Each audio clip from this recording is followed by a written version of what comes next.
dealing be bol brown min be long yen mon gwe no ponde gwa go te tin ci ciol ka jama mate gwa mu wetin ciala je jinan sam boy ñoo je kur gwa ga je tin my dear you will not get this language that I'm talking, you know. I don't know if you don't know my new language, so this is so tough, you know. We are talking about juok. Do you know juok? This thing that's down. So I'm just telling people, Bull Brown is coming there. All women, they need to wear nicely. Don't let him go, because Bull Brown, all men, they fail. So when they fail, what is the deal? We need to love that Bull Brown, you know, to give us children.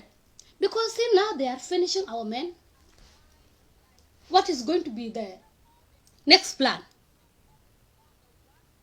We cannot say to leave you guys. We cannot leave you. How can we leave you? You guys, you are very dangerous. Korjua, mashakal bita mahal da mashakal. ما يخلوكم لأن رجال لو كان خلوكم ما في زول برب يال بتاعنا ولا في زول بيشوفنا ولا الله قال بول برون نوذ يا مقوى كو شانا agar gol ne na tut kaw mo chore pol mo wewe ajje bobe biay buf ko biay tar bofu je mo wewe go ji dor celler ñeri amu ci appel tut ka mo wewe je ko te cheke tele ci ko jël kabe du ndun dom kudu ñaan kay han biay buf ka biay tar ken yal kulu tele wuro bi appel ko mo wewe ne lay kan manditini ñamar den ko la doar dina ko kon ma cha kon yong a cha kon yong wi to ngame cha kon yong wana ko kon ko kareb ka banana ni ka jogo kon ne biede ka chora roi mo way wo jo chora roi ku la gwe andor ma babarar di hugugdu be jewene hugug dan bana jewene o cha ka bokol mu aka kon dor ba ko ma ja kan chama ya ko ma ja kan tal bakir ma rom kayya te kel ka nya jahani biya lele di ba aka gwal ka rema charna ba kan yal kulu ko ya dakan te la rama bay kam ci chay bi kam chawdu abay jone me ay chawdu galwa ga nika teje sal bakir joje nya roy jena roy gwa roy yesan galwa jena woni tut ke gor galwa jer woni ya wote ko do woni daran kula ta kel ka xedde te na lodu xegdu yire na rode gor na fo taga na rode doka naka ka tane ti aduk sama yow moy na dar yen woni dar joa ka dar kwan ka dar kaya aya o mu wala dika xema na me aponda kura lar yim lar ne ye ko ngen ka ngatel ngo gwa ma de waitin cha nga gagre gwa ma Boris Johnson a chawe a take a lockdown already lock me down here. I cannot go anywhere even to get a customer. Everything is locked down yanin biya goranga nyama na me enius ka kuy bol bro cho jabi lo dun batian unicorn cha kontiam ka jen kup chame cham ga jeken chiga de duan ko bi ba abika chwen pan jalla kan ka sut bi nana wur ko tere yoni ko yow to wan a jaga ko waskien was unicorn chiga gui ka tegende to ka man kon chiga gui ka tegende mi de dap ka kon chiga gui ka tewdan kon tewdan ya ngar gwa tewdan ya ko ngar ngum bi gwa ka kon ngum bi gwa ka kon goro bana char ka ray suka bina char na gwa abol borona je gor ka nyama gwa aja gor ka ñu juri ñu tet kana tin ñu jandia aja lom ka ja bob ka tara ja gatke a shoda tung de gonga ay lel rode ne wang ba ngay ko bu de ben ko roy na la de ni je mi la de ni je la de ne kiang ka le de me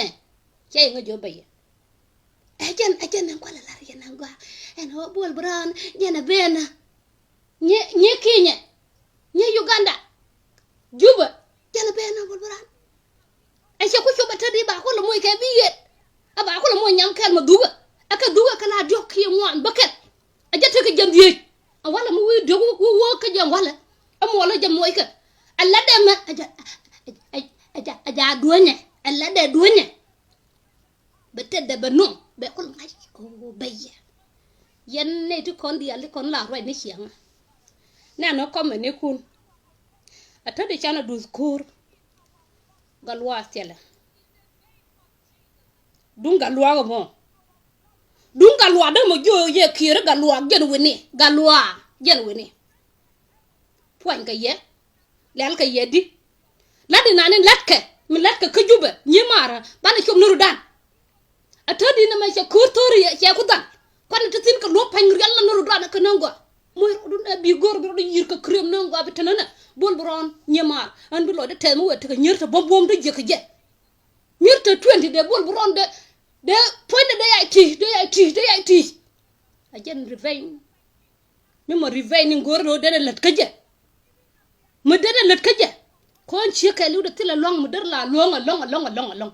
angu mi lad ne jeno e o point de panya bol bron ca gat kon ca ga be piece angu mi lad ne jeno o bol bron ca ngai ko manti ni gor ga gat ke ca gat gor lat ka no kor ni cia ajen kor ajen man ga di de ma jeni de dolina dung banana bol bron gor ya o cia do te wona an bala gor no top 10 mitanyal ba ben ke shode jen lare ye albakir riya char ka bol buran ka tut kaw chwar ka pal la lele biro do lel ke lele kol kari nena bi lele njo kon ler kan wuri kan rien ka kan der number 1 kuy kwat number 1 kuy leri lar ka kono jek taw da de jiyo taw ya jiyo number 1 rami ler tut kaw rema cha dan ka nga salokir aka jek bol buron banana dab nan tiya ne nyema ara kerna wain di konti la de ne hianga bol buron ba camping kam ne ja pin ka jok manena ngam roja lan ne tok ngan chamal ka kwam lakina ngan nyaroi ponde ma tare roi aye wur ma ngai ngana ngwa ma cha ko hotel je ko ne je ngai ngana ngwa go roja pan roja chona bia na yong bia je chuli bia ka kula na bi yen yu do yen te chuli ke kio ya tariu bia kula ngayo be kore nanin bana lan ne je nyere nyamar rel ranaka bia yang kon bia kwengol die bia ne te kwel bia kwengol die rel rana kan te kur Facebook chana tatin ko nyiman dana me no chin guru gwar be kula na cha gare ya ka kula moy ko bi kula nyin re ka tungo kwa kon yong ka kon ka kujwa ka yong ka kon ka tungo dit ka lat ka kon kaini ka wo ka kon dei mai ni an la bagyen ka tore ta hiare dien sia jodaw biara ma yo bar biara an bar ka gadara tu kiliu be nyo bar gadang di kiliu kadian kuy ka kadian an wuce mare hiya la kandar kuore dun abirol ne ngam bi ka kayar ka roi dun merena bol boron wa ko gar bi ka chande ga nyama ba ma ba dun do wol dun siara ja wi let us share the that thing we cannot live bol boron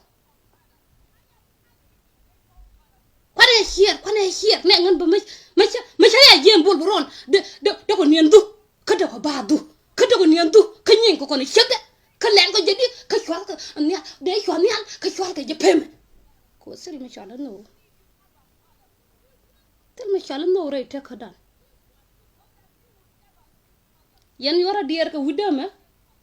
ko kayta mem juri shakalo bala ta ka jan ta da mo way gor baro da moy kay biu do la kono Boris Johnson me ci kam ngana ba kula bor way tin goro huguka huguk te kon ci ji juba ci ka ngar ka payna ma ci goro ba lat ci la alla be biet be gor ka joga kam kana biet ni ka jwa amu ci na ko cuy ka ya tana watin ko korjwa rama ba jojo telo doang he ya dong tanane telo biran moy ka kel wi chobray kol boraw badak 15 biya ba nasi ci yow ñeria ko ana gui cha wodi ya jub mina la le ngo ya wona ne yo ke la kwal ka ka angam la kwal yo man ci ka kwel na won mina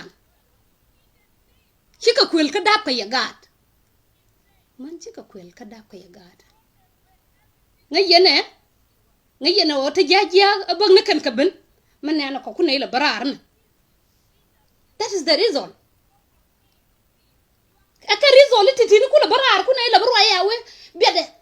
wudi kyot ka japik ba umdum yet ka but ñin jubani ka ñin ba tiyo yi ka chore rem ne ni tina ko joye jup te la wut ma ba chaaj an la da door ka la da na mo gwa ma wasin la da mo wak adak ñere bi xanur yalla ka joja an way gor ba roy kara ba ñer yalla ba la lër bor bu ron wo ben la chola nangwa chola gore je de nanga je go wutela biya choka biya ko nyai wurla nyai ka choka biya nyai teda jade teje danga je Uganda nanga je nika tanatin to jabana nyon no wuni ba was kontinu ba ka aba ka kot na me jen roy mbala rega kuy bod bron minan chana gor de barar gor no kan ne toni alawo mo kwa ne kon kwa gat kon kwa kala jako kwa kala tuk gwa ngu bana rivain dan lo nyere rivain how can we rivain you know because we have a heart we cannot say let's kill them we can't say that we cannot say let's kill our men but our revenge is this let's love them and we need our babies we need money from them we cannot let that man to love only one girl alone no mafi haji zaida ayya wurmu ta kasa Sudan sharing room we need to share nus uben nus shan biya kul ngai nan go tilo ba wonen bi yen nyur ka maktab na no biela na bi nyur ka maktab shibu sham telephone ya yot ting alo nya ma wallahi ka jenu ku da ngayo ta ka pursa gorno be wilde be la hello nya ma wallahi ngi ci de baga bi jama janyo go wallahi anta de pone te tamde da nya ma ben jin wallahi ngan ci timalang tiam ka ni ka yomi ran tim ni ka wobe gor ji ka yomi lat ka na ka yomi no mo gor ka kan nore rudien na ka ni jin wala bay pal bay chek bay son bi chek bo waka ja ci so ne jen ko ne che wel da la banana da la ce kora mi di la kalas ce jen ngar ka payna aya wi na de roy chana du kor ko Facebook ma nyer gor no bana roy nyer ti road nganta lo de ka nya jo TV mi la re nyama go ga long nya jo TV ga jen peg lo ay de mi na ga jen chek na ga ko mi nan ko la de nya jo TV I love it and may God bless her ko kon tan ka manti la puj ko mon dalka puj ka duwe ngan moy wala ne ba nga je puede e dwal ka sieng mari am puye jen ku kon la jako ku nyin kon dial ku la jako ku ka ke ko bi dor bi dur bay jo chay de correct amu chay de correct ma te ma je ma ci dur la raw ne ma ci to na ma tene bi teka bi la free kon den la free gudi den la free gudi riven dan kon man te la wurma ba ko cho no na ra ma jio ayanga nyin ngam bana kala nango ko kon man la reta loy kon ni to bombo chane la nano bana ga ne monti kon la ne kwala yoyre ma shakale ko bi ku chu jala ku jin ma jin cheng bum to ja ku ro re ku da choro do ko ngai ku da wuni ba kon kam tew dan chore no go biya dap ka ga ko dungan me ajen loka me ya ruwer wur lo liya dung yoni me ajen do no aba wang du kwet ka je ajen gwa ga na bai duy anti ma duy de ma yang duy me ruwer ka ga da na ka da mi sha la nyin je nyin ko ya kan ta duy jogo nga ci bant lon de kwel ka kwel bant lon ko na nga je sil kon freedom so Sudan ci demi la free ne haku wejele git ba je ka ba wut ba yu rep aku tedi tel kon lo kulu sila te mo go ka men mar way te xero de ay not te je mar way ka kon tel kon te mo go rivenin gore bi ala ka bol bro nyeri nyemar nga yo te yen ga nyer bom bom la rivein bol bro no ma gore do haje ka diga kan ga dial mar way tel gwama ba nyurtin ko mo ko ba yu ba ko ne dial ka biya mo ka ma shaka li ko roy dana mo roji ka wuni kiyam bu but ka roy ngongo je bana tanasin bana roy kon wana ko no ban la roy na ka roy gisa chai ba mer ko jen gwa ma ko bi kiyam kon du ka je chai mer ba ko no chan no roy na ka gisa ngong ba na betun ka liane pin na wana kan kiyam gisa chai lo ka kan ni kiyam gisa tin lo kana chieng jise ti kon lo ka kon ajen la ngan kan la wana je ngan kan ade ga kadiet a chan biya ka len lakini tat ci beno bana roy ha ajen gorno bana roy sinangwa kangani taterai korenta me kan gan ngundang kangani taterai korenta me kan God Jesus be kol ngayo kor jog bume telara baba pal yen nyamar ti konin tin chakwen kira la ngajo bi kayra run ke hibi kayra kare su ko ko ranne kon ko tok chi bi ngai ko wur mo bi ngas ke chi bi ngas ko min dan de yen gor arwai mal ka madun yen chawdu ma wi hiendu te ka mal chawdu che bu te jet che bu kwal ra pan siang che la nya jok tibi he jo nya mara an chawdu ma hienen law wang de bar deri lele di e o gori je chek bi gora ma gwa lo de bi no bi jo jang ko jen fona pan ma chi bi jo jang ma chi bi no nya jen fona pan mu wara do moy ka moyin gore jen ka moyin nan gore jen ro de wur moyin gore jen ba ngwang bi bal pin ba jor ko jen kay bi la to ko le jen no baro do moy chere ka wara ma jo ka to yo kan yo to toni mi chiran jo yo to toni war to ka ba lakin ku ro du la moy bi ka kap an yo to ka dial ku la yoro ka jen la li ya wi yo bal ka juba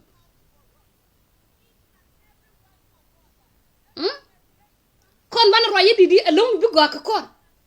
min bi go kon man tu ja bi lo skun je wi wo je jang bu ba tar ma je ya do bu ba len chore ne le ne moy ka tong dia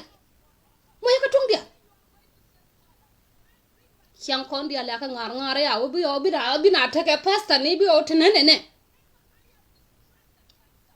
changwang chan ka pal mani char kon ko mim kon ka la pal ko jin fo ni pan ma jël na ken mim ku titin tram bi no ko bay ku ye ñeru ken ko ga ye ñeru ken jini ci rodu pal ba ci rodu yalla ka ba bay jo ci rodu yalla ka ci giya ko kon ba kon moy ga tad yalla ku lu ba ñen kon ku la mor ba bana mim kon ku la pal bi mane gob dana ma ci giya akuy dia wuni kon ci ko la ñwan ka dia ko wuni kon ngay ko de ma gode la ken ka lo ko je liep ko ne ching ko ba ko ba ta chieng liep ko ne ching ba ka ta chara ni liep ko ne ching oi ching ba ko lel ne te dial ba ka lele ching mi te tar cha jinan law yi ci yen pel ma che de gor bi ya gor ti yen doctor ku to go yow dial wa ko cham na ka indian bir bu la jala go jeli go ka yow to wa cham doctor gu ci mo doctor waydun bi ko yang ne de ko ka tayare bi ka te ka mari ne ma de ne te ka doctor de ka terte de dora de tazaken no yeno ne kundi Allah aga ba ka chom ka na ka jeye jin point pan bina yu nyuri ba ang lor ne til gi lo do bichar an cha la ro ngan ka de no na wun ma dong chang ta na ba kana de no ko jen der ngan lat ka yo kara ma nyuri jen ba ang lor ba joni jin bu nyi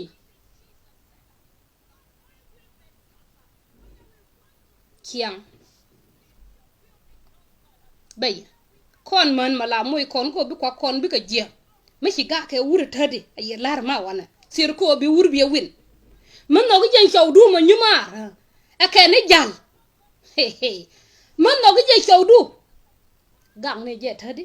nyoro do loy mar ke je ko ma ngay je ti ka gat ay je ron about in mi ci demi perwere te ko du ko ngaton we palpel dien bila te kwelni a chang ba yo gora wuda dien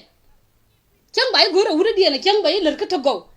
lo du bala yesa ko nga du wura titin ka tonnen kan yamdu ka jana jien na baro da nyo jien dem ma wurma yite ka ga dang de kel yike ga dang won baro da nyo ne jien ba waka nyamo kan la lat ka do akone do ko ga to kor de ka da wuni ci ka pen ko wurma la no ba ga to kor ba ka da ba de la no ngunde ga to kor de ka da ka ba ka gwar kan ya ba ka peace ba ka moy ka kon ka musuli ma di da long nyeri na me mo goro bana char nangwa wuni kon mo wana ko nyol mo gwa mo wana ko nyol je kina de da ron ma kelo sam de da ko kan du mo los ka kon kan amu mo goro bana dab amu ma dab kana charo du non gwa ma de dab ka jimo lo ngai je puj angar kew pe ko be la ne simbe jien be kuro be nyone kwet na ka libya jay gwa ma kwat ka jetina bol kure bol ayo gwa bine rien kamrar la ba ko la roy ko sila tew ma gwa gor na je to ko pujano dene peace agreement den nyo tankel ke uni lakin sila peace ma gwa kon chilo dande de gwa ako lano bana nyin ka ke no shiankien aka bagrar bana be jal wi shere kon dial kul bana la ngani kon dial no kone lukuni amine gwa gande we sha lar lukuni jen wini an lukuni ban gusus ba naka ken ba kasala na gwa mar waay telma gwa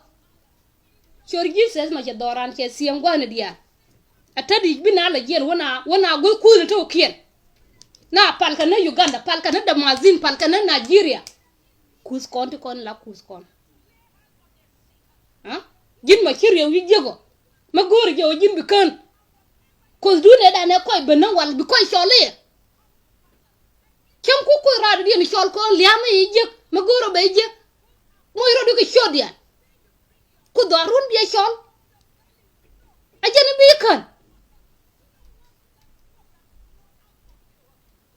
kon ma moy kon ko bana pen o roy me ala radien chi gor bi le karama nguma te ka problem rama nguma roje no rama nguma te no kon tane gor no mo ban yelar kam ne kon acha jo kon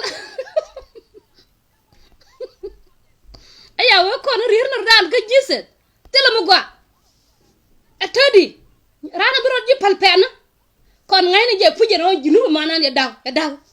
anga ma kay de ko na wallahi ngan ca gwar ngan ca dunda me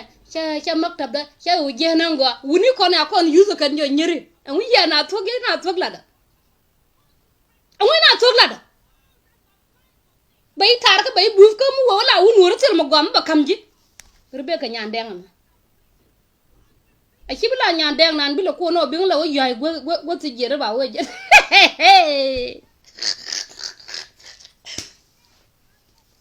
wunwara ma chole ji rebe ka nya dem he dem luong be ko ji. To be honest, nana ka ba ku nyir na jien lawo ka juro a chan wo gra na ka jam te cho jang ma so Sudanese ko yen wunan wori yarun tol mu ya wala ka tok be lo yen de la pen ka ne de pel di ba to gun ba bel ba wang dun bel ba ye lele di bel ka ye ba ye lele di mashakil bada ya khoy ana ma arifite bi to ngora ngai wala mashakil bada hina de مشاكل بدأ كتير. أنا قاعد أقول البولبرون جاي هناك في جوبا، خلي البنات ديل يلبس كويس، الريفين ده يعملوا ريفين بولبرون ده ناس ينوم معه كل يوم، ينوم معه كل يوم. لا أنا شنو؟ لا أنا قلت زي ده، لا أنا قلت زي ده عشان شنو؟ بولبرون بيقول حاجة كاب للناس، كل ما قاعد يقول حاجة كويس بنبس الناس، كل ما الناس اللي بنبس الناس ديل بدهم بنات زول يكون عنده 50 بنات وال50 نساوين يمشي ينوم معه، يمشي ينوم معه عشان يعرف بين الوجه ده كيف. لأنه في بعض النساوين ما عندهم رجال بتاع مات، واليال بتاع ما في زول باكل يال بتاع ده منو باكل يال بتاع، ما في زول بياكل يال بتاع. يا هو نحن ديل we are not even satisfying anything. You guys, you are greedy. You are greedy in food. You are greedy in these things. And also, you are not telling us the truth. These 3 things, they already damage my heart. They already damaged my heart. That's why. That's why we're just coming out and talking live video. We need to tell the truth. Because this new generation, nobody is going to change them. Who is going to change them? Nobody is going to change us if we are not going to change ourselves. What I like from women, women, they don't revenge back in a bad way. We don't like to, to betray people so that they can die. A lot of men can die because of us, no. Even if you see some men are fighting because of you, you cannot accept them to die because of you. But you men, you fail us. There's no good relationship. You guys, you are not even responsible for your children. The only thing that you just want to destroy our life. Giving us free baby, we are very tired of free babies. Making a relationship with the young girls, why? Why do you want our life to be like that? Why you miserable our life? Why are you putting us in that hard situation?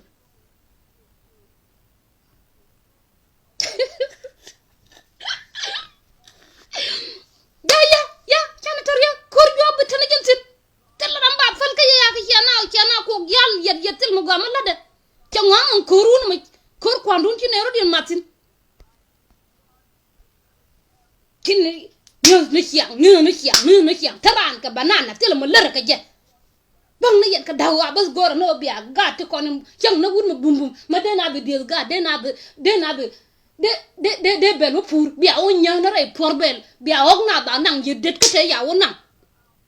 det ka te jin jok lar je tel bakiro det ka te jin jok to ni det ka te jin jok ka de kien ka ko kwante ko ngen cha kamadong cha gwandien cha wona cha ka shabe kuma dan ka galwa ngi yena ti kon la yanka na ken ho jin mala mate gubadu to yena ci nga char ke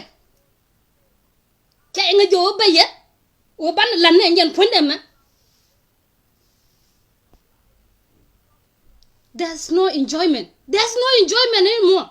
We need to talk. We need to talk about the truth. We need to come up and talk about the truth. If you are a coward, just keep quiet, and you will not even get your right because you are a coward.